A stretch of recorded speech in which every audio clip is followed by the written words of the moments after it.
When I read Sai Baba's teaching and about him, it was as if he was speaking to me. And I knew that something really powerful was going on. It was a continual journey that he brought me through because that's what I wanted.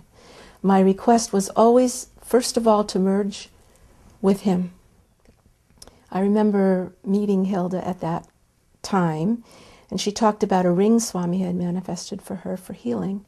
And I remember going up to her after the meeting and asking her about the ring. And she put her hand on my shoulder and she took her ring and put it to my forehead.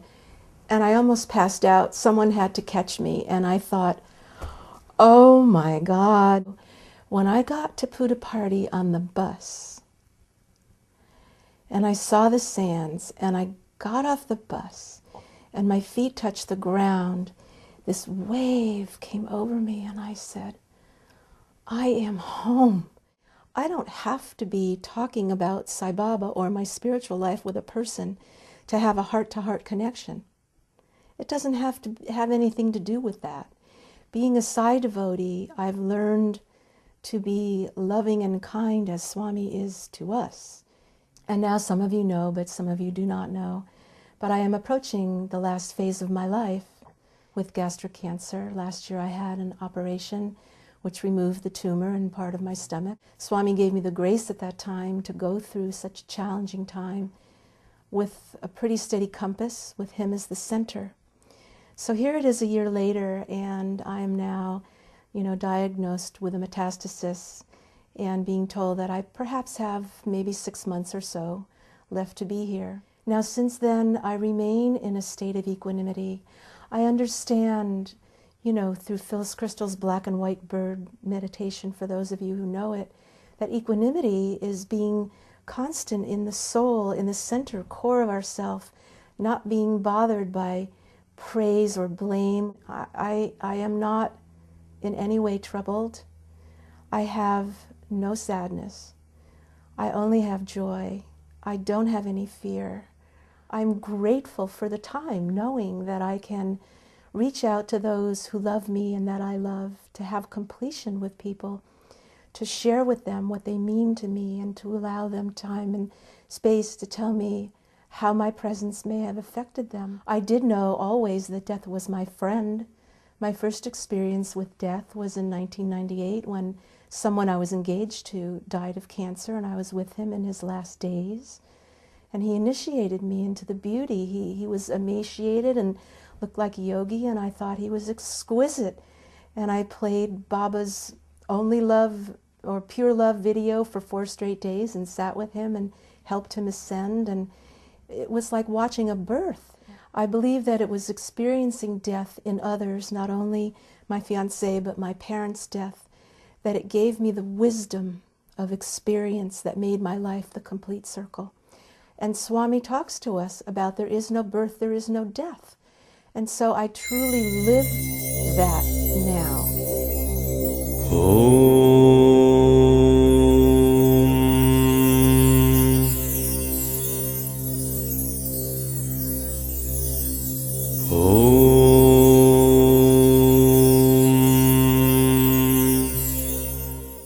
In February 2013, Lila Taylor told her story of emotional bravery and spiritual courage in a forthright manner of compelling candor.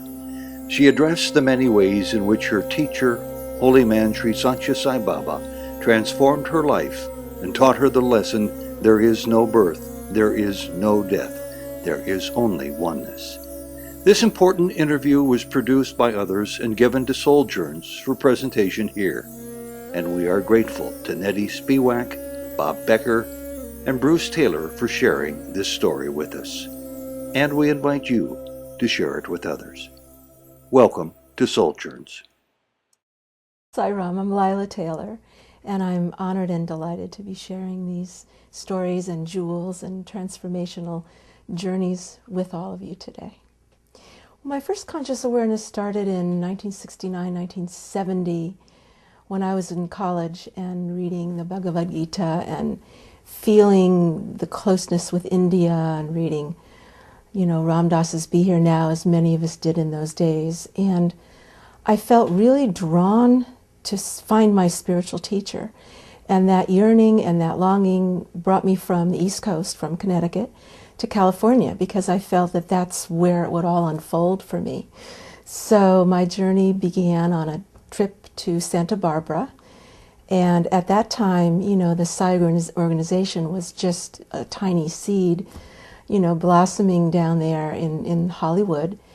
And I had encountered different teachers while I was there, but no one seemed quite right. And when I would read their teachings, it wasn't striking true. But when I read Sai Baba's teaching and about him, it was as if he was speaking to me. And I knew that something really powerful was going on. So I remember going into a bookstore, and you know how books come off the shelf at you. And that was it. I felt Baba came out of that book, was speaking to my heart, and shortly after that, I remember, you know, going to my first bhajans and being pulled in and found home. Digging a little deeper and going to the bhajans, hearing the sounds of India and feeling them all throughout my body and in my bones and in my soul, you know, feeling that heart to heart.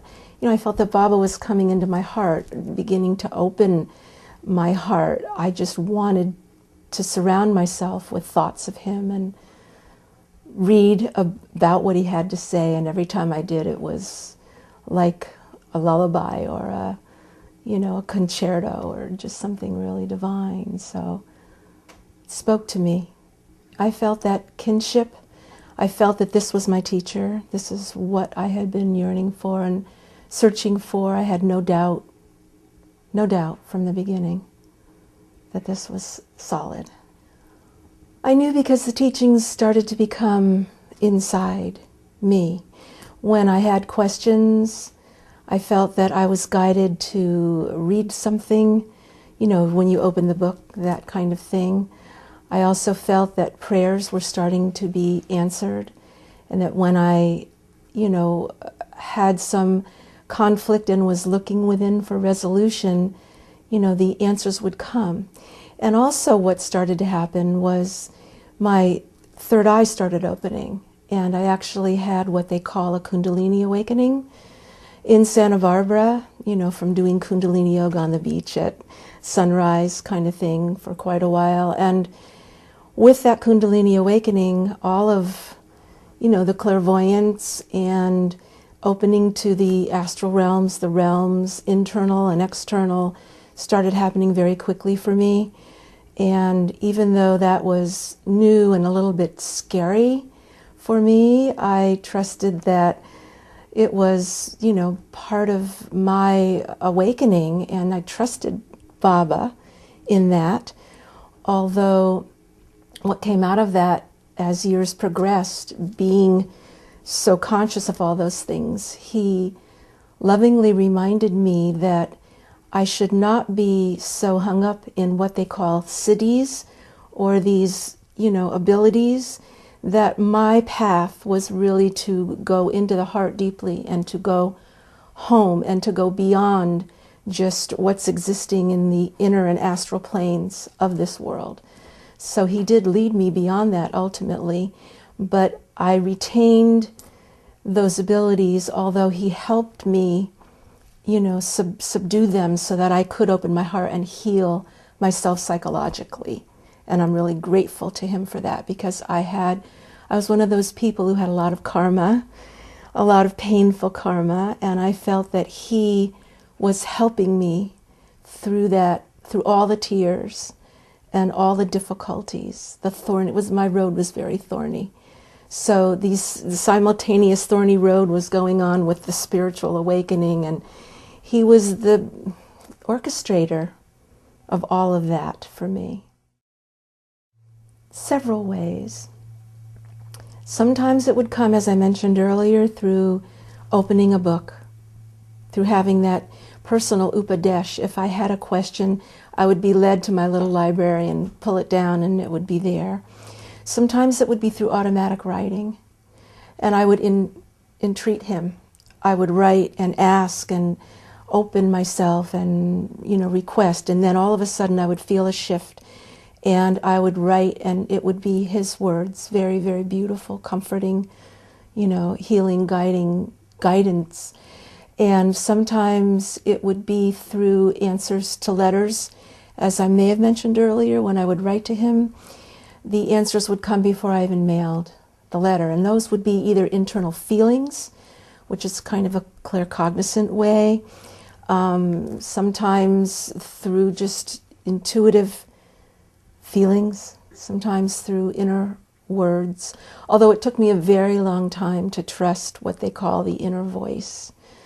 I was a person who had a lot of doubts about the inner voice, and so because I was afraid, and fear has been a constant companion, or was, it's not now, but because fear was such a constant companion, I felt that I had to be in a very accelerated state in order to get true guidance, like chanting for hours, and then I would say, all right, what's coming through now is pure, please, But as time went on, I learned to relax around that so that I could trust that voice, and I could distinguish between the voice of the mind and the voice of the ego. It took a lot of practice, though, and I'm telling you, Phyllis Crystal's work, after using that work for 30 years, it began in 1980, that really helped me move away the other parts of self, the parts of personality and the other voices, so that I could hear the inner voice. It was a continual journey that he brought me through because that's what I wanted. My request was always, first of all, to merge with him, because I'm a mystic. I consider myself a mystic. And the other is to move out whatever is in my way, no matter how painful or dark or difficult. I didn't want anything to hold me back or be bound. That was my request. Well, I was raised Christian in the Methodist Church. Very close to Christ, always loved Christ. I still do. I feel great kinship with Christ.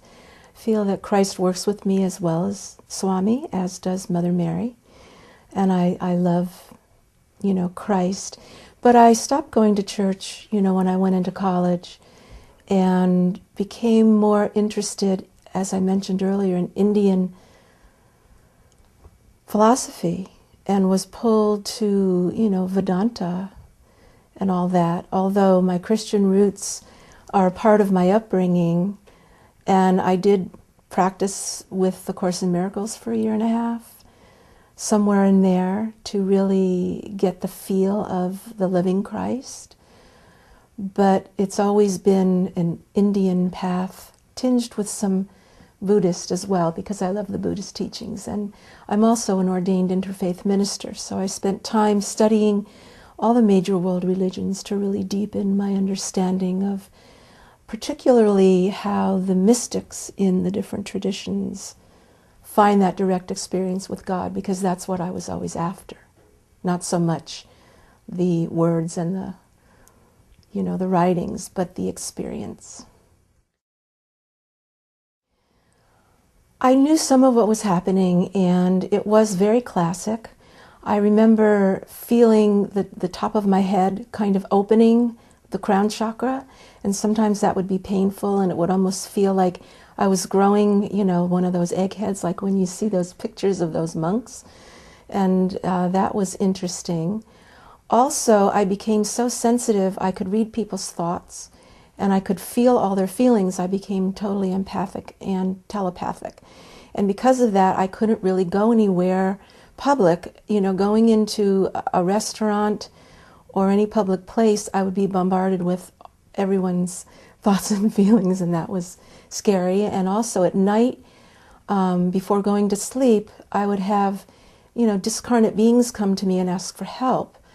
And, I would take them to the light. And I was also having experiences where we would go and sit with, other people who were giving discourses and teachers, and I would see who was working behind them. I remember I don't remember the woman's name, but sitting in her living room, she was having a spiritual group meeting, and afterwards I said, oh, I saw St. Francis behind you and this one behind you, and she says, you're clairvoyant. And that was the first time I'd heard that word, and I thought, what's that? Because I thought that was normal. I had been kind of being like that for a while. So when it became scary for me was when people started coming to me to do weird things, like find lost people. And I remember once someone came to me to find their son who was lost, and I went into deep meditation and started speaking in Spanish, which I know nothing of, and found the town he was in. We rode up there in a helicopter and went to find him, but then there was danger around it, and I refused to let them go in because I felt that it could be serious. And after that experience, I prayed to Swami, you have to stop this, you have to shut this down. I don't want to do this anymore. Please just help me, temper it and come into my heart, because that's what I know you want me to have as my goal. And so I began to wear a rose quartz crystal around my neck, which I did for 10 years. And during that time, he helped me learn how to work with bringing down those awarenesses unless I really wanted to use them. And he helped me go inside to find, again, like I described earlier, the psychological and the energy blocks, the thought forms, energies in the body, which is so successfully done by using Phyllis Crystal's work, because I wanted to have a pure heart and a clean channel so that I could be an instrument. I wanted to be the flute.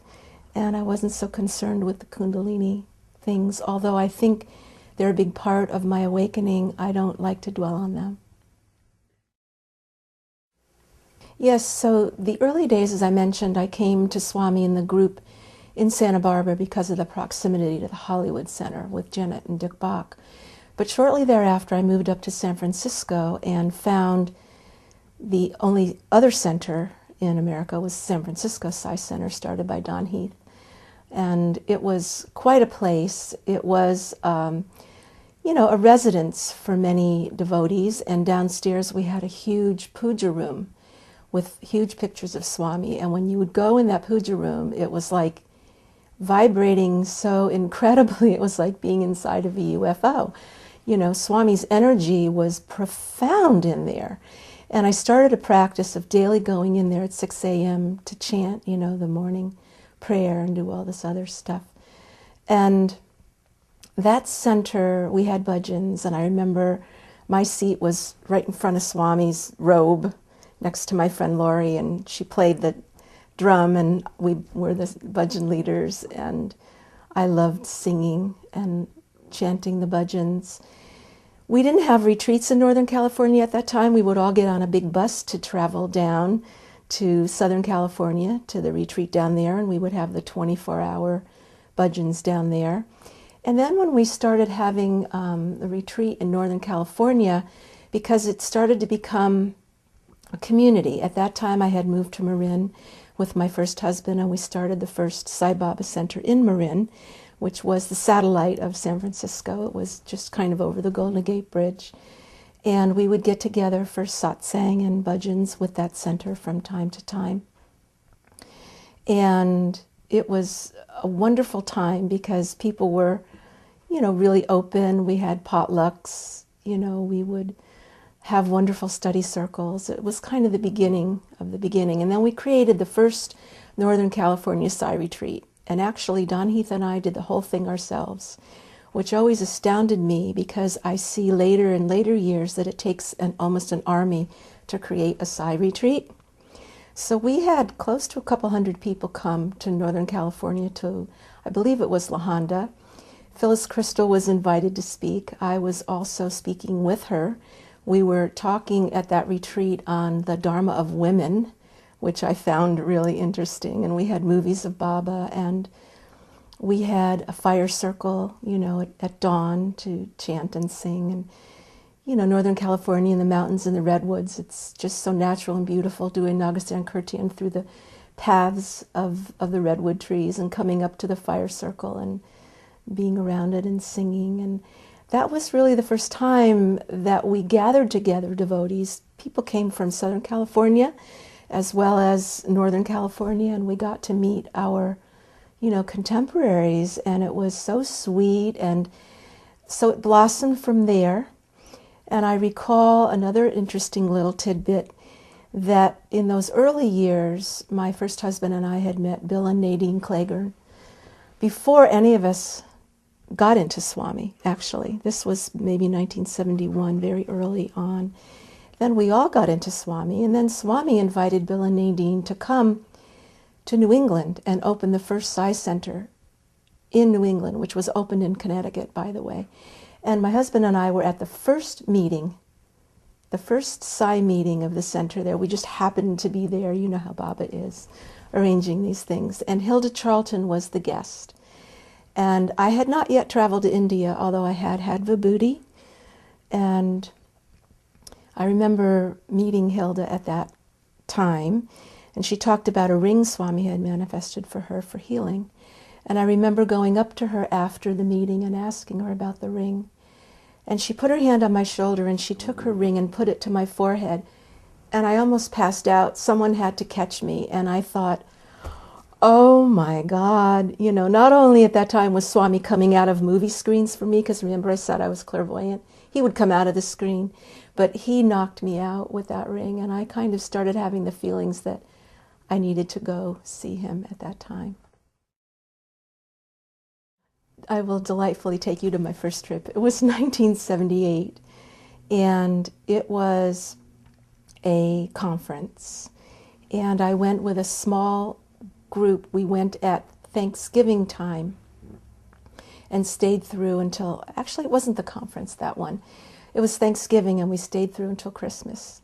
And I know, Bob, you said earlier when you were asking me questions that when you feel like you're home, you know. Well, I'm telling you, when I got to Puttaparthi on the bus, and I saw the sands, and I got off the bus, and my feet touched the ground, this wave came over me, and I said, I am home.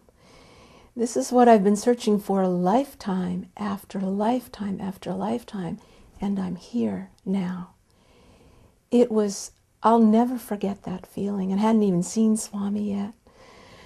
And then, of course, seeing Swami for the first time, you know, we were a group of about 30 and all sitting pucka, you know, on the sand. And he came out like a racehorse, you know, like quickly, and fire coming out of his eyes and off of his robe and everything. And he didn't come too close to us. I think he was letting us kind of cook in our juices and get used to him.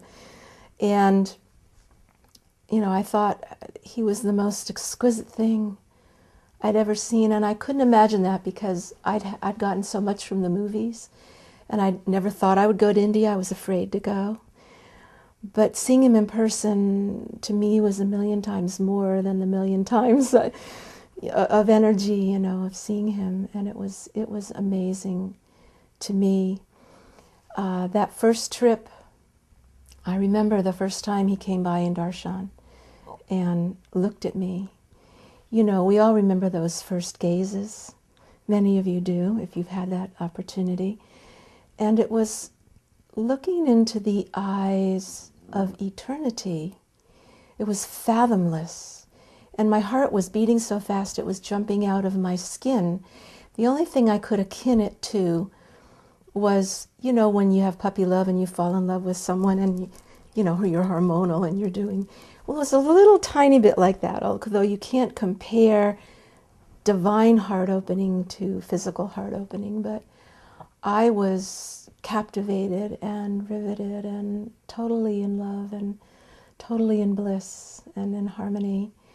I recall, let's see, that first trip he gave us, this was the interview where Baba Zani was there and his daughter was getting married, and Baba was performing a couple of marriages, and we all went in. And that's an interesting story because there were only, you know, Baba's little interview room is very tiny, the old one, the first one. And when the word got out that there were going to be these weddings, you know, everyone wanted to come. And you know how Baba is. He asks on the day of the marriages, how many? You know, and you can probably fit 30 in the room, and there were 60 people that wanted to come in. And they said, well, Baba, there's 60 now. He said, what can I do? You know how he is. So we all crammed in there. Do you believe it? We crammed into this tiny little room and had an hour. Actually, there is a video of this wedding performance where Swami was very humble, making jokes, talking and asking people questions, being like the grandmother or the grandfather. And, I was just, in bliss. That was my first interview with Swami, was that group interview. And after that, and by the way, it was beautiful to watch him manifest the Mangala Sutra and the earrings for the brides and giving them their wedding saris, and so beautiful. I was so blissful. Then I had a private interview at that time with him where he gave me a lot of blessings and reassurance, for my life. And I felt, really very touched that he would do that. There were a few other people in that interview. That was my first experience with Swami, which completely, solidified, if I needed such a thing, which I don't think I did. So it was awesome. Coming back to America, that was when the culture shock came in. It was very difficult. I was hypersensitive to the influences in the West, which were painful for me. I couldn't watch television. I couldn't read magazines. I would see all these ads and all the commercialism and the sexuality, and I couldn't tolerate it. I had been so purified, and so I remember I would seek places in nature to go and just kind of chill out. And I remember one time going with Howard Levin on a walk in Muir Woods, just to be around the redwood trees and kind of, feel kinship with nature so that it would help me reintegrate. But yeah, it was difficult coming back, and that lasted for, a while. I was very selective because at that time I was a public school teacher, and I had contact with a lot of, people in the world doing good work, but not necessarily people that would be open to that sort of thing. So from the very beginning, I think I knew better. I would only share with people who I sensed sincerely wanted to know, and then I would only answer their questions. I wouldn't go into any stories unless someone really pulled it out of me or I felt that it was appropriate. People get caught in that, I do know. Yeah.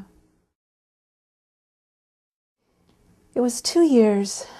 In 1978, I went back in 1980, and that was one of my most incredible trips. Because 1980 was the 60th birthday, and there were close to 1 million people there. And not only that, Howard Levin and I had been selected from Americans who were going at the time to represent America in a parade that Swami had designed. He wanted a triumphal march with him and his elephant and people from each country in the native costume of their country, if you can imagine this. So Howard and I were thinking to ourselves, what is going to represent America? Should we bring our blue jeans? Should we wear cowboy boots and the fringes? What about skateboards? I mean, Howard has a sense of humor. So we didn't know what to do. And what dawned on us was 1776. So living in San Francisco, it wasn't hard to find costumes because, there's a lot of that sort of thing available there. So we went to a costume shop, and I found a beautiful blue dress with a hoop skirt and a beautiful bodice and a lacy parasol. And Howard had the breeches and the black tri-cornered, jacket and the tri-cornered hat. And we had to carry these things, mind you, on the planes to India in, bags so they wouldn't get squashed or anything like that. And that in and of itself was interesting. So we get to India, and we were housed in one of the student dormitories that was being built at the time. All the Westerners were there, and Swami took such good care of us. He had our own chef come and cook for us, and it was a Chinese chef. So we felt so privileged. And on the day of the opening of the 80th birthday, the women were helping me get dressed, and they're looking at my bodice, and of course it's low cut, and you can't go anywhere near the ashram or Swami without being covered up to the neck. So they're running around, what are we going to do with her, So they found a beautiful white scarf that fit perfectly in and came up to my neck. Even though the bodice was tight, that seemed to be okay with them. And so we went downstairs and were waiting for Swami to come, and he walked up the path. By the way, he was inaugurating that building on the same day. So there was an orange ribbon across the front, Howard and I were on either side. The pundits were behind us chanting the Vedas. I'm going into orbit somewhere out on Venus, with the pundits and Swami approaching, and he stopped in his tracks and he looked at me. I have a photo of his glancing at me and admiring me, and because I had this beautiful costume on, and in that moment I felt that all of my insecure issues about my image and being good enough and all of that stuff, because he was giving me so much love as a father, all melted away. And it was so beautiful. And then he came and he cut the ribbon, and we followed him out to do the parade. Now, mind you, the parade, he was on Gita, his first elephant, marching down. The walkway was covered with draped palm fronds, just like when Jesus entered into Nazareth on Palm Sunday, and I was having deja vu of Christ. And it was very, very hot. And mind you, I'm in a very long-sleeved, heavy garment. And I started to feel faint and was sweating, and we were approaching the Purnachandra because that's where it was going to be, and I was getting hotter and hotter. I really did think I was going to faint. And so I said, what am I going to do, Swami? I don't know if I can make it. And so I thought to myself in prayer, I said, Swami, I feel like I'm going to faint. You be my water. No sooner did I have that prayer, but out of the crowd came an Indian woman with a glass of ice water that she handed me. Now, there's no ice over there, so figure that one out. So she gave me the water, and you can imagine what was going through my mind and my heart and my body. So I had the water, and that really helped. And I will never forget that experience of Swami with 1 million people there, all the things he was attending to. He heard that I needed a glass of water, and he took the time to give that to me. Can you imagine? And then I was touched even more because we went into the Purnachandra, and those of us in the parade had the front row seats. So I got to sit in front of Swami while he came on the stage to inaugurate the 80th birthday. You know how he goes and he lights one little candle on that thing? And I'm there right in front of him, watching him light the one light of the eternal love. And that I will never forget either. I felt such grace from him on my second trip, giving me that opportunity to have that proximity and that grace and that blessing. I felt that he showered me beyond anything I could have ever expected. I think the biggest changes with the values came about when I became very involved in the Sai organization, which started happening. It's hard for me to remember the exact dates because I was always involved in it since, 1980 or 78, I started being involved in it. I started being an officer, holding most officer positions. But it was in 1990 that I assumed a regional position in Northern California, the regional educational coordinator. And having that position, I was very involved in Sai spiritual education, which prior to that was called Balvikas. And teaching the children the values, of course, gave me the opportunity to study the values. And Swami at that time had said to us, make the organization your life breath.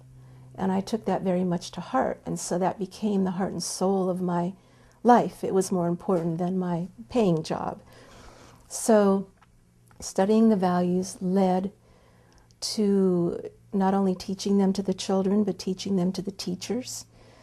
And then we had a period of time, I'm sorry, I don't remember the exact years, but Swami had given this worldwide announcement that he wanted people to study the 5 values for 5 years leading up to one of his big birthdays, and I don't recall which one that was. So we spent, and I personally took that, each year was a value, starting with truth. 1 year, really contemplating all the sub-values of what that is, which is realizing the absolute, finding that inside myself, knowing that I am the Atma, repeating, I am God, I am not different from God, the prayer that He's given us. I started in 1980 going off on silent alone retreats in the woods of Northern California at the Vedanta Center. I would go several times a year to be in silence, to cultivate my mystical nature, to be in silence with Swami, and to go deep within to realize in the stillness, because Baba says in silence the voice of God can be heard.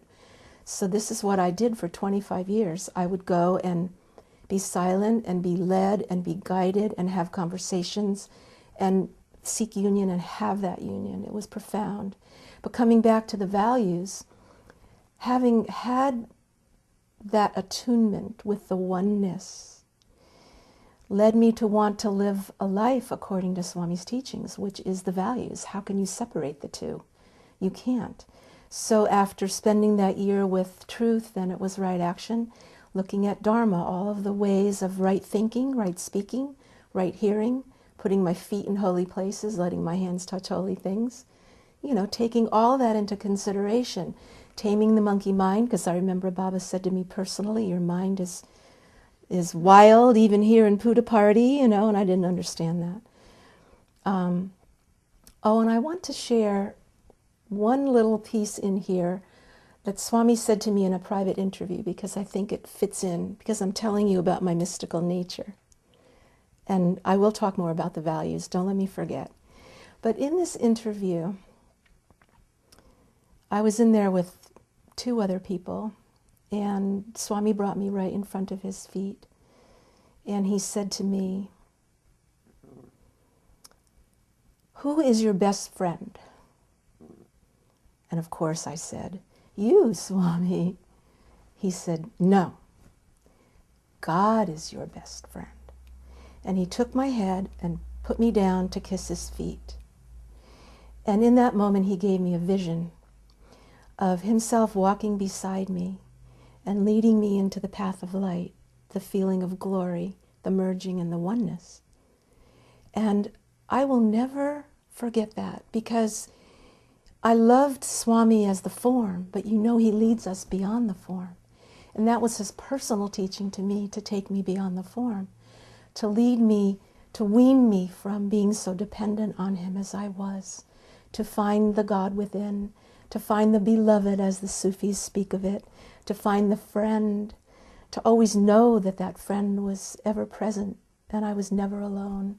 And that solidified it for me. And that also carried me through really wanting to know and understand the values so that I could live the life that would keep that ever present as much as I possibly could. And so there we go with truth, right action, and then love, of course. And I've lived a life of love. My whole adult life has been about love. Love is all there is. Love is all. Love. I am love. I know that I am love. I always wanted to be loving and kind and working with the sub-values. And if some thought came in or some action came in that was not of that, I would say, "Swami, this is not of you. Please take it and give me pure love." That's all I wanted, only love. And that was a mantra for me, only love, only love. That's all I wanted.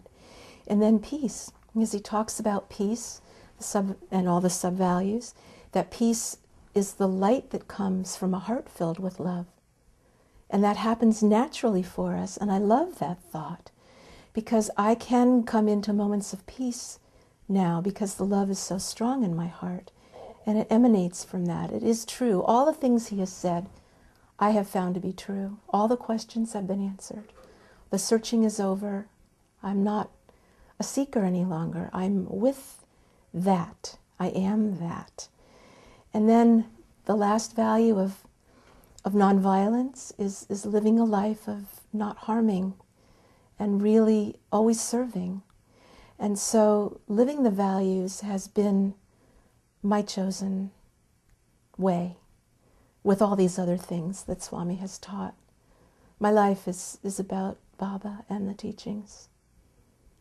And I think the teachings and the transformation are more important and essential than the stories. But I know you all love stories, so I'll share as many as you like. But the transformation, because I remember in those early days, transforming, I had so many fears. I was very depressed.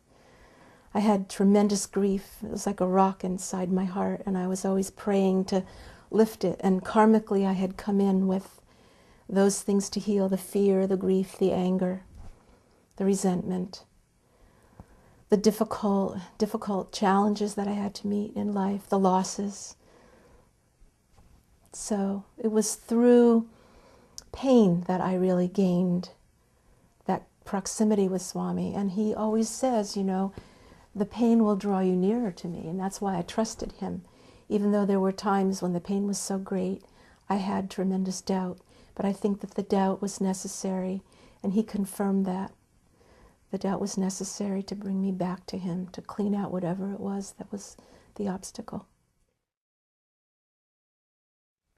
So I want to add a little piece for devotees about the spiritual quest and the spiritual path, because as a therapist, so many people, and as a counselor, so many people come to me wanting to go on a spiritual journey, and it's hard for them to recognize how much resistance comes up and why it's so hard and why they start having so many doubts and why it's difficult.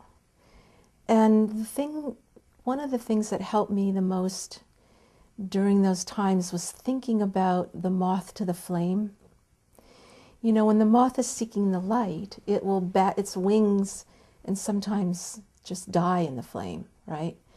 And you know, Swami says that when you come to the light, you die. The part of you that dies is the ego.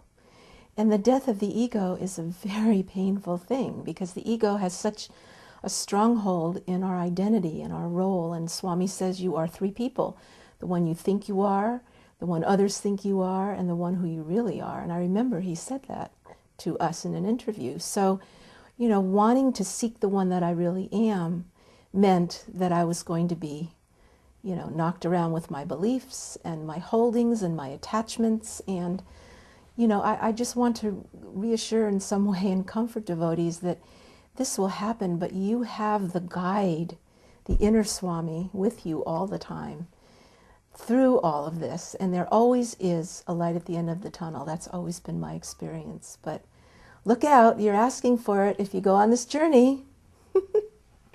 But it's worth it. The Lila story is a favorite of many people that I've told it to. I have a friend, David Wolf, who is a close devotee of Swami's, and one point in time I was the illustrator for the Sai Children's newsletter for 10 years. I asked Swami, this was the early years for me, probably the early 80s, late 70s, and I had asked Swami to keep me completely behind the scenes because I was healing for 10 years. So he gave me the job as illustrator, because I'm an artist as well. And I drew pictures, you know, once a month or once whenever that particular book came out. And out of that came the desire to illustrate a children's book, which I did. And my friend David was so excited about that book, he wanted to take it on one of his trips to see Swami. So I said, okay, sure, why not? You know, I'm not going to turn down a chance to have Swami see the book, right? So he takes the book to India, and he's sitting in Darshan line, and he's holding the book up, and of course Swami blessed it. And when Swami blessed it, he held a red rose in his hand. So I have a photograph of Swami blessing the book with the red rose. Now the red rose to me was an interesting symbol, because on one of my trips to see Swami on my last day, I got the guidance not to try to offer him anything. But when I got to the gate, someone was selling a red rose.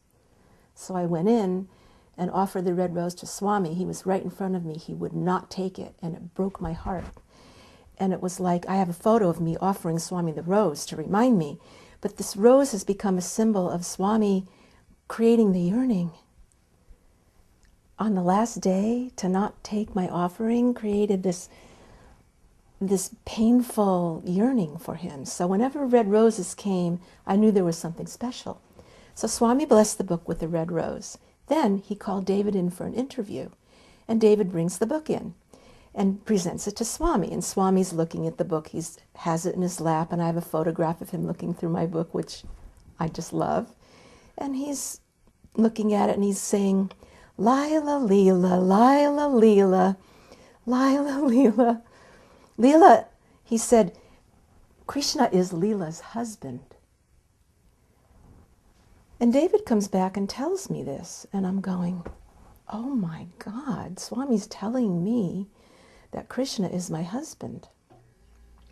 Does this mean I'm not going to have any other husbands? I'd already had two, and they were painful divorces.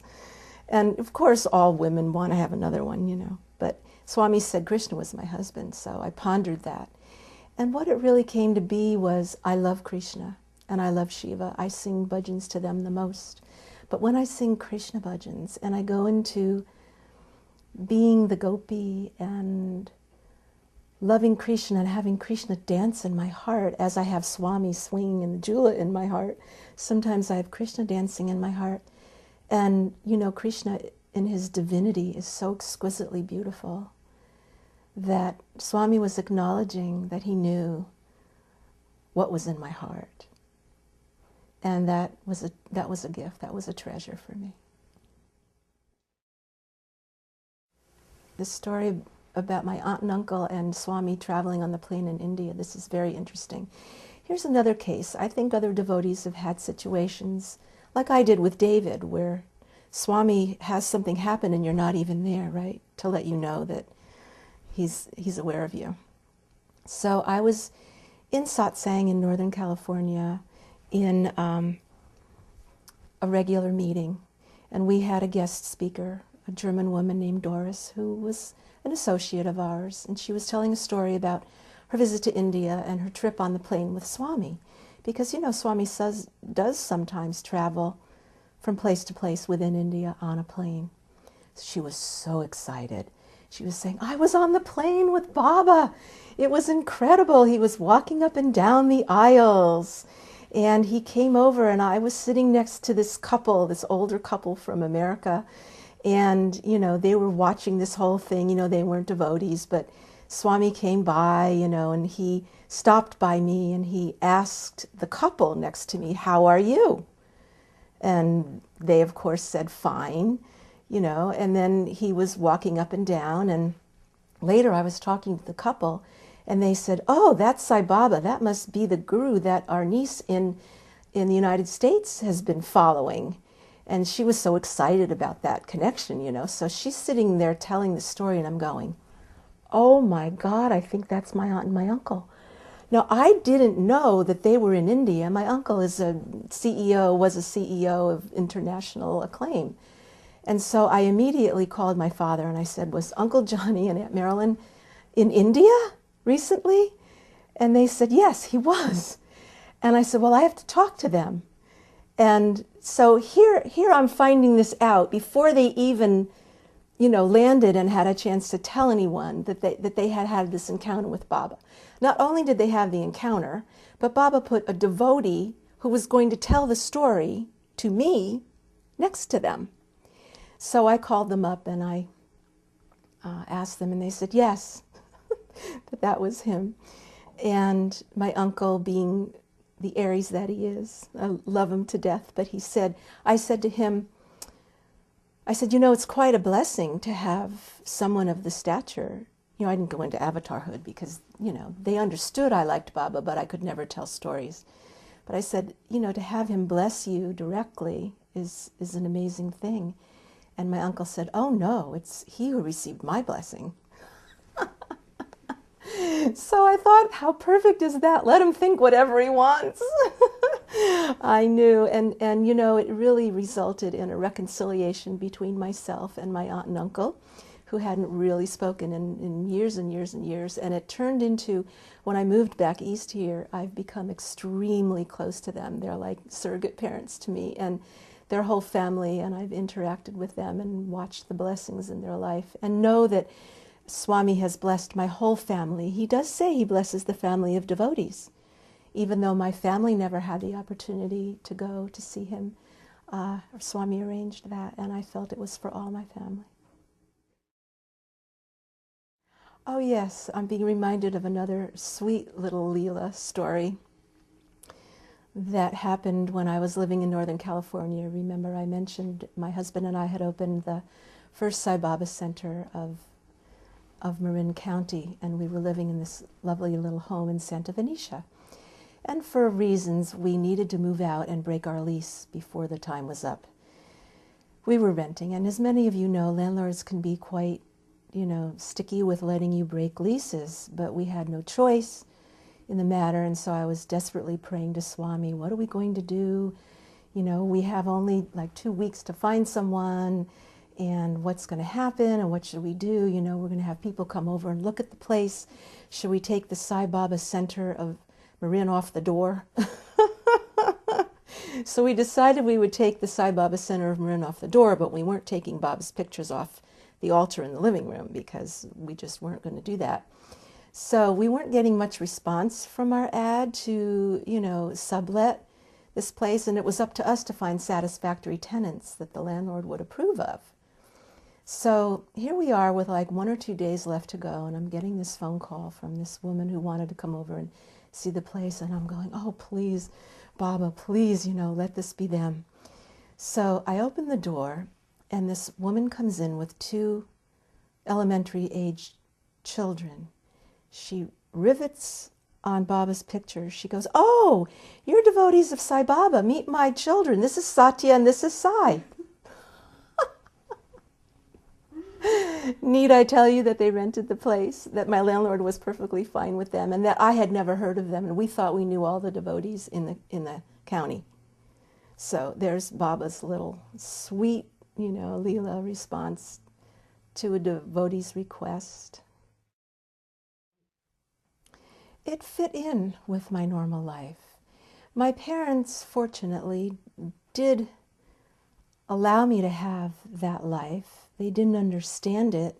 They didn't really want to hear about it, but they weren't down on me because of it. My father would say, oh, you're talking about that Sai Baba, like the black sheep Baba, he would go Baba and tease me, but, it didn't matter. And I'll tell you a couple things that really helped me. One is that, Swami says there's only one language, the language of the heart. That has helped me more often than not, because I don't have to be talking about Sai Baba or my spiritual life with a person to have a heart-to-heart connection. It doesn't have to have anything to do with that. Being a Sai devotee, I've learned to be loving and kind as Swami is to us. And that doesn't include judging if someone is using spiritual terms or talking about going shopping or buying a dress or eating in a fancy restaurant, loving the food. I just don't react, to things. If people are delighted in something, then I'll share in their delight. So what? If it's something mundane, if they're in their heart, I can't change them, but perhaps their being in proximity to me will affect a change, because Swami has told us, if you are loving, what emanates from you is what people get. It's not what you say, it's how you act and who you are. It's your presence. And that helped me too, because in those years I was visiting Swami, I was a public school teacher. And it wasn't until 1990 that I changed professions and became a therapist. So during those years working on faculties, with teachers and working with children, I had to speak in their language, and it didn't bother me. Because I knew who I was, I knew where my heart was. I would pray in the mornings, and as Phyllis has asked us to do, Swami, speak through me, think through me, act through me, love through me, all day long, like that. So I knew that whatever I was saying, the content of the words didn't matter. And Swami also taught me something very beautiful with my hormonal middle schoolers, which was what I did most of my teaching with, who would sometimes act out and be very difficult to control. And he taught me to see him in everyone. So when I came back from one of my trips, I practiced for a few months. Every time a child, a teenager, a young teen would approach me, I would see them as Baba. Orange robe, afro hair, and I would speak to them in that way. By the end of the term, they were all soft-spoken to me. You go figure that. Those wild kids, are you kidding me? And you know where I got the confirmation from that? When they graduated, they would go to the high school. And the high school teacher once invited me to have lunch, and she said, I always know when I get students that have come from you, because they approach me very softly, lovingly, and quietly. And I said, "You're kidding." That's pretty interesting, isn't it? Yeah. Much growth. I think of myself as having 9 lives in a way. I've gone through so many different phases and stages of being an identity, and the 2 major ones professionally were public school teaching, and then not only was the career kind of disappearing underneath me because art was being cut back in California, but there was this rising need to have more quiet in my life. And I had been doing Phyllis Crystal's work for 10 years personally, and I had transformed so much. I had made peace with my parents. I never thought such a thing would be possible. I had let go of my fears. I used to be afraid to drive in cities. I wouldn't, talk to people on the phone. I was timid. I never thought in a million years I could speak to adults. I had a lot of self-consciousness. But as I had worked through so many things, I felt that I wanted to do something to give that opportunity to adults in particular. So I trained in those years as a hypnotherapist so I could bring the work through, and started practicing and taking people on the inner journeys that I had been on myself. And I felt the time was right.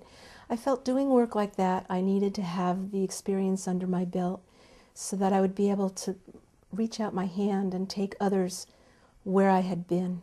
I felt that was very important as a therapist. So I knew that I couldn't have done it any earlier in my life. The results were phenomenal. People were changing. Their hearts would change, their lives would change, their relationships would change. And I began to teach also because, I'm teacher by nature, as you know, not only with the children in the Sai Center and with children as my profession, but I began to teach workshops and groups of people with spiritual growth and personal growth, including Phyllis's work. And I would watch people at the end of a workshop walk out differently than they had come in. And that was such a gift. I felt every time I worked with a person, it would always be connecting with higher self and working through prayer. It was never about me doing anything.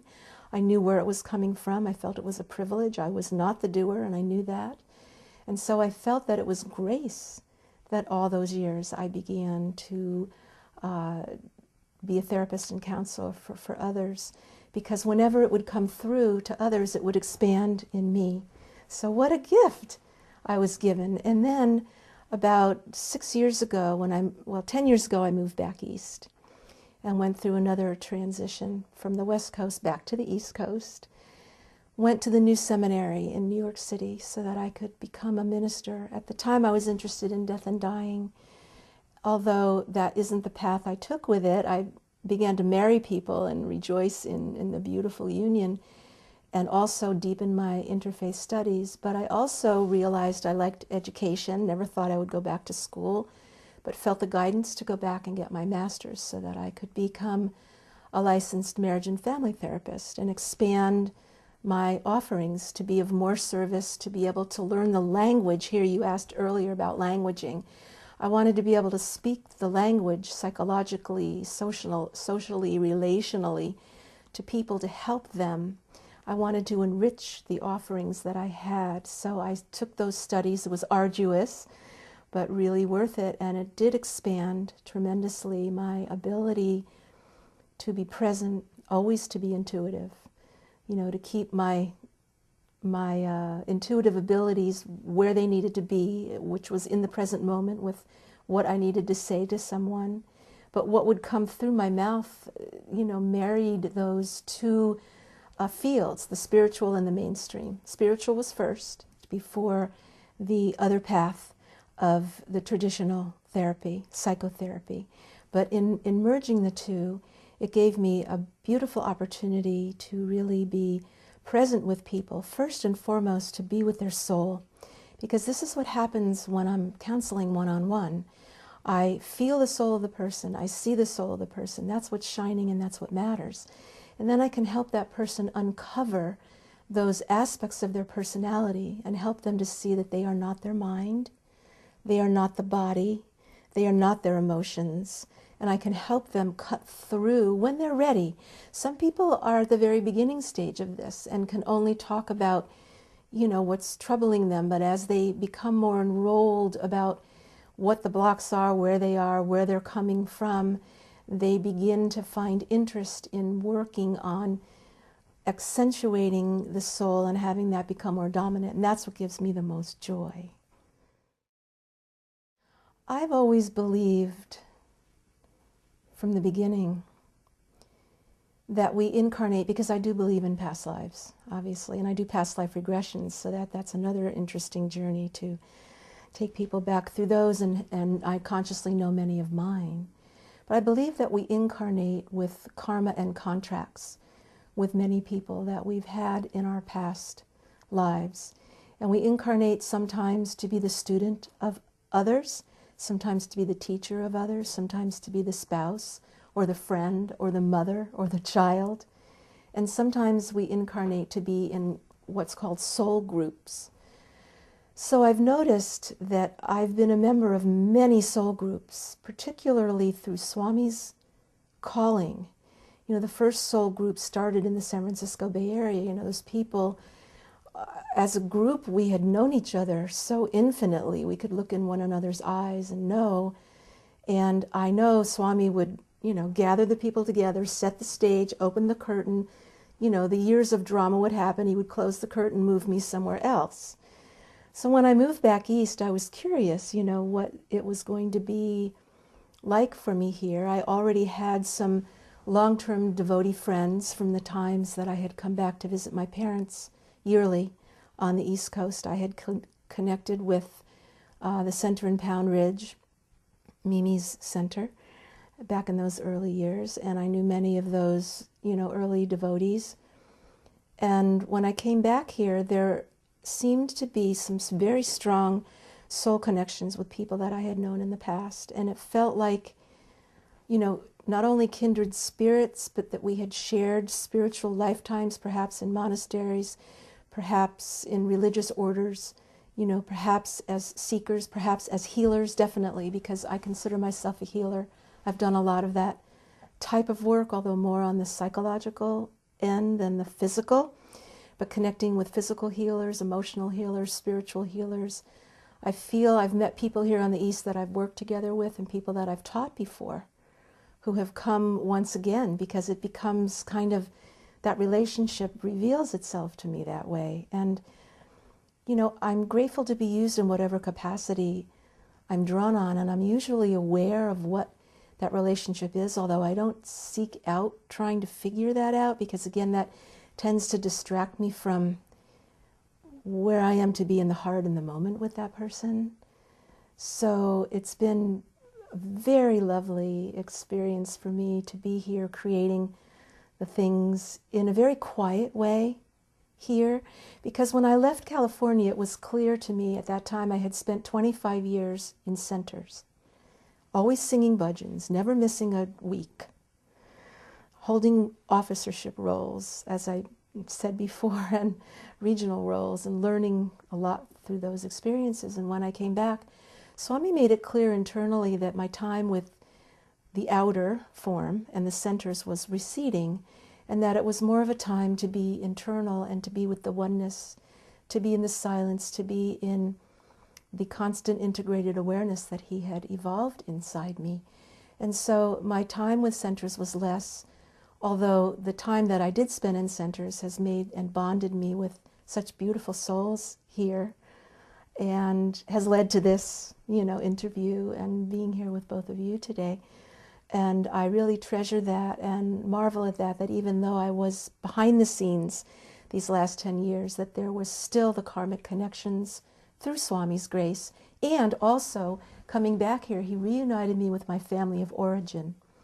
Now that's a very important thing, because when I went to California, part of me was escaping my family of origin, because I knew that if I had stayed east, my family of origin, God bless them, they're so beautiful and ethnic and Hungarian, and I'm 100% Hungarian, and they're so into the ethnicity, but it's a different level of living and being Familial family is different than a spiritual family. Now, I don't have children. I always felt that for me in my lifetime, because from past lives I come from much more religious and monastic and healing and teaching background than having to fulfill a life as part of a family or having a family. So when I went to California, I really kind of left my family behind. I would come and visit and be very loving and love them, but I preferred living in a spiritual community and couldn't quite understand why people needed families and lived with families. Forgive me if any of my family is watching this, but I have to say it because I honestly, innocently couldn't live that way. Now, when I came back here, notice, I went to study marriage and family, right? And I came back to the bosom of my family. I used to say I'm coming back to the bones of my ancestors, visiting my parents' graves because they had passed on, and being with my sister and my extended family and her children, studying family, realizing who I was as a family member, how I fit in, how that affected me, how we are affected, synergistically, and I found that to be incredibly interesting, very loving and very beautiful, and I could do it without feeling that I was giving anything of myself up.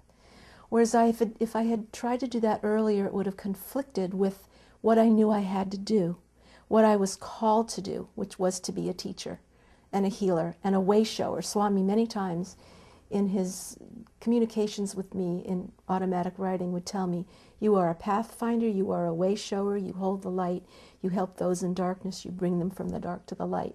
And this is what I came to do. This was my mission. Swami brought me in to be part of his mission, and he gave me a very specific role. Once that was completed, I could come back and rest in the bosom of my family.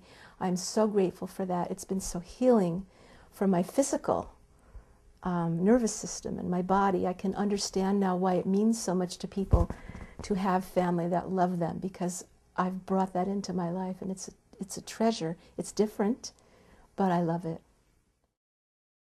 I think that part of the hippie culture, I was very much a part of that. I was 1969, a college student, 1970, broke free, and with my Ram Dass book tucked under my arm and $20 to my name, and my red shirt that I had sewn that was designed after the tarot card, the Fool, with the flames on the arms. I went to California, and that was in my backpack on my back, and gave away my material possessions. And I thought that was really cool. And so going out to California and being there with the long-haired, wild hippies that were, in Santa Barbara living in trees, and on the backs of trucks they would build these edifices, and my friend and I would go to the Safeway, or the equivalent of the big stores, and we'd pull out all the edible fruits and vegetables, and we'd make meals and serve people who didn't have any food. We did crazy things. And then the meditating thing, with the prayer beads and the sitting in meditation and the yoga was beginning to start there. I mean, I taught myself yoga from a book in 1969. There were no yoga studios or teachers, but I found in California that there were. And spirituality out there became such a way of life that I didn't think anything else existed. You could find people who were living on the land, who were eating organic food, who were into, alternative healing and lifestyle and talking about it, and with the chanting was interesting because, being an English-speaking person, but I wanted to be close to Baba, and I felt, all right, if being close to Baba means I learn this funny sounding language, and Janet Bach made tapes for all of us, I would learn it. So I did, and I just sit and burn incense, and I'm sure to the public at large that was strange, but I really cloistered myself. I only interacted with people in the public domain when I went to work, and I kept my life quiet. I would come home from work, I would sit down in front of my altar that dominated my living room and light my incense and do my meditation and merge with the nature forms around me, or merge with the flowers that I put in front of my altar, and not be able to get up for hours. And I think that, for me, living in Marin County, which was filled with spiritual hippies, it was easy to think that this was all there was. I'm going to read a poem to you that I wrote. I think this is a good place to begin the story about what I know and how I am now. So I'm going to take a moment and put on my glasses so that it comes with age, so that I can read this. I'm going to read this one to you. Because in and amongst the automatic writing that I would do with Swami, where I would entreat him and he would respond to me, I would also be inspired just to write my own mystical experience in words, if such a thing can be done. So let me share this one. I won't read the entreaty, but I will read the poem. Holy instant, holy moment, forever changing in multiple forms, as emanating from the one constant source of all, the wellspring of my soul, is eternally dancing to this divine music, the harmonies of the heavenly realms. I take flight in this mystical moment with such pure joy and delight. Freedom such as this has no price. It is a treasure rare that can only be found within my heart. This happiness cannot compare to any known worldly thing. Its form cannot be contained. I cannot say I am filled because I am beyond any container. There are no barriers now, no distinctions. I know my source, yet I am everywhere and in all things. Beyond words are these gentle waves of love my heart knows. My body breathes in the universe. My soul has merged with thee. It doesn't matter what I know. I am here and I am free. This merging, as you can see from the poem, which was written years ago, is very typical of many of the mystical writings and poems that have come to me. I think, and I've read them just recently, I went through like several of the volumes to see the theme, and I thought, wow, this is always what I wanted, this is always what I knew I was, always that. And for years I have really felt that which is beyond words. I have been able to sit in the silence and sometimes go into swoons and states of being, sometimes even driving in the car, which is a little dangerous, but most of the time sitting at home or sitting somewhere beautiful in nature. I just, disappear into this.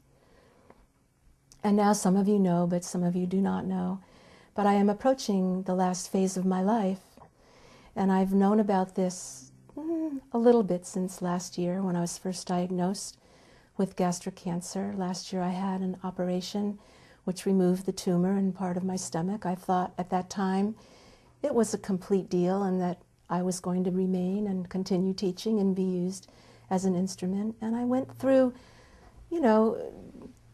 some changes, only a little bit of fear twice, which I was very moved by, that Swami gave me the grace at that time to go through such a challenging time with a pretty steady compass, with him as the center. So here it is a year later, and I am now, diagnosed with a metastasis and being told that I perhaps have maybe 6 months or so left to be here. Now, when I heard that diagnosis, my friend Nettie was with me, and we went out to lunch afterwards, and she was tearful because we're very close, and of course I could understand that, but for my own self, for 2 hours after hearing that, I was happy and ecstatic and feeling the messages that I was being called, that my work was complete, that I'm going home. I'm going where I've always felt I was anyway, and where I've always wanted to be, and what grace I've had in my life, and what beauty I've been surrounded with, and things would flash before me, and this sense of peace came over me, and my heart just opened to that, and it hasn't changed since that. That was about maybe 5 weeks ago that I found that out. Now, since then, I remain in a state of equanimity. I understand, through Phyllis Crystal's black and white bird meditation, for those of you who know it, that equanimity is being constant in the soul, in the center core of ourself, not being bothered by praise or blame, loss or gain, pleasure or pain. I am not in any way troubled. I have no sadness. I only have joy. I don't have any fear. When I'm quiet and not busy attending to paperwork and, putting my affairs in order, I just rest in this profound, deep silence of being home already. I know that my transition, and I'm hoping and praying my transition will be filled with grace as my life has been filled with grace.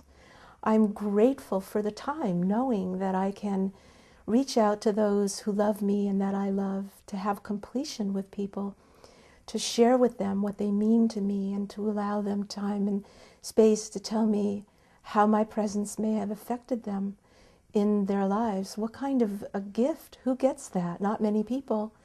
Many people go quickly. I didn't know what my ending would be. I did know always that death was my friend. My first experience with death was in 1998 when someone I was engaged to died of cancer, and I was with him in his last days. And he initiated me into the beauty. He was emaciated and looked like a yogi, and I thought he was exquisite. And I played Baba's Only Love or Pure Love video for 4 straight days and sat with him and helped him ascend. And it was like watching a birth, and I was fascinated by that. It led me to study death and dying and grief counseling, which I've done much of, and led me to read Stephen Levine's A Year Left to Live, which really talks about, if you know you only have a year left, how you live your life.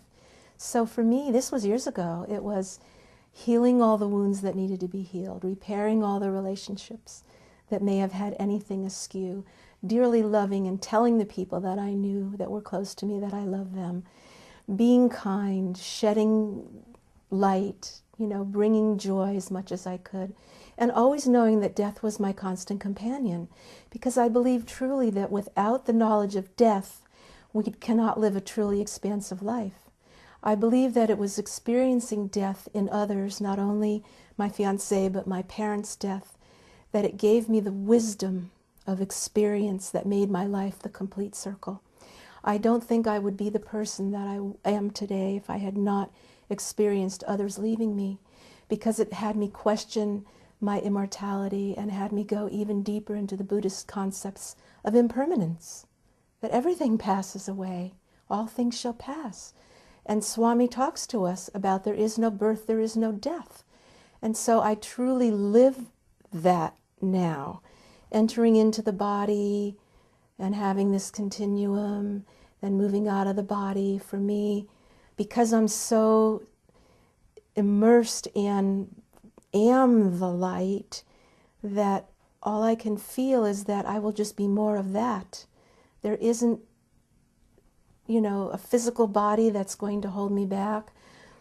I'm praying and hoping to those that love me that when I'm in my last hours that they will let me go, because I really want to be released fully and completely into that which I know that I am. I feel that merging so much now, and delight in the thoughts.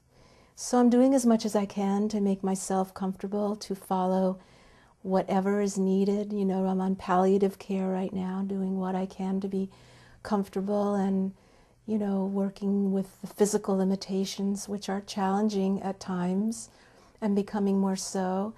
But even so, throughout all of those, I know who I am. I know who is with me. My Swami is with me. my teacher, my guide, who was bringing me to the one as he gave me that vision. And in a few moments, I'll read another poem to you, but you may have another question. So I will read this one. This is a lovely one also, written even longer ago. In 1996, I was at Esalen, one of the places that I like to retreat to.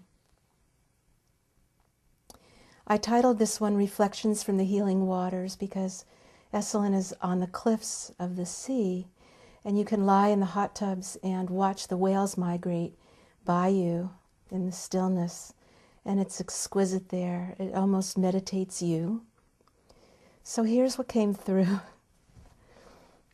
The ocean wave of bliss kisses the shore like a lover lost, then found once more. The sound of a flute soothes my soul's longing for that eternal note which one day will play on my heartstrings forever. Yes, glory is shining all around me like the sun, reflected in 1,000 tiny mirrors of glass. My spirit is free, rising, dancing, soaring, unbound by any worldly hold. Like a bird, she flies upward, flowing with the wind, upward as it spirals, upward, upward, toward the one. Now, doesn't that sound like dying? I read this the other day and I said, this is what I keep always writing about. This is merging, and I believe we can merge here in this lifetime. I have. And so what more glory is there to look forward to really merging with the heart center of the universe, which is the one. Being the wave merging into the ocean, the drop into the sea, the bubble into the sea, all those metaphors. So lovely. It's really a song, a prayer to the Lord within. But for those of you watching this video who may not have a particular teacher or Lord, you can think of it as the one inside you that is leading you, that is your heart or whatever.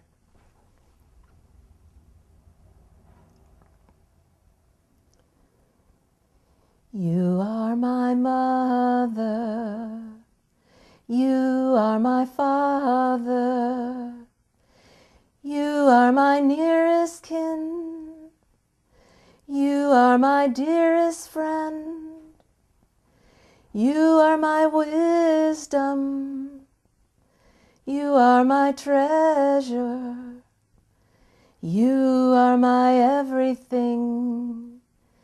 You are my Lord, my loving Lord. Twameva mata cha, pita twameva,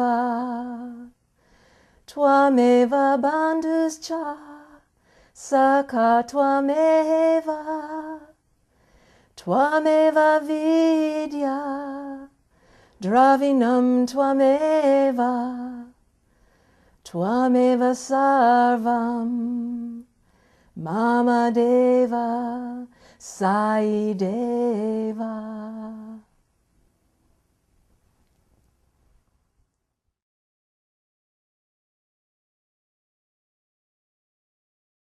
For those who feel darkness and are looking to take a first step on spirituality, I think that in and of itself is enough. I often tell people that having the desire to go on the journey is all you need to begin. It really begins with that desire. If you in any way believe that there is a way, that there is a path, even though your life may be surrounded by darkness right now, if there is any ray of hope, if there is any memory from the past, either in your own life or in the lives of others that you may have noticed who came from the darkness to the light, and you've started questioning. You wouldn't be watching this tape if you hadn't started questioning. You might be in darkness right now, as there were times where I was surrounded by total darkness and had lost faith. But coming to that point and realizing, I want that, you'll then begin to do what you're called to do. Begin to listen inside. Set aside your doubts and your thoughts and let whatever makes you feel good draw you, whether that be the sound of a bell or a piece of music from a musician or a singer that has some quality of light in it or faith. Listen to that, and even if in that moment you can't believe it, keep listening. Don't lose heart, don't lose faith, and above all, I'm encouraging you to ask, because I found on my journey that I pestered a lot. I asked a lot, and my questions were like this: lead me, show me, guide me, give me the way, open the door. You can use all those metaphors of entreaty. I found that unless I used entreaty, I wasn't taking steps. The Lord says, you take one step towards me and I'll take 10 towards you. Many of us have heard that. So a first step for you, if you're in the darkness, is to ask, even if you don't believe it, and it will come. My wish for you is that you know you are loved,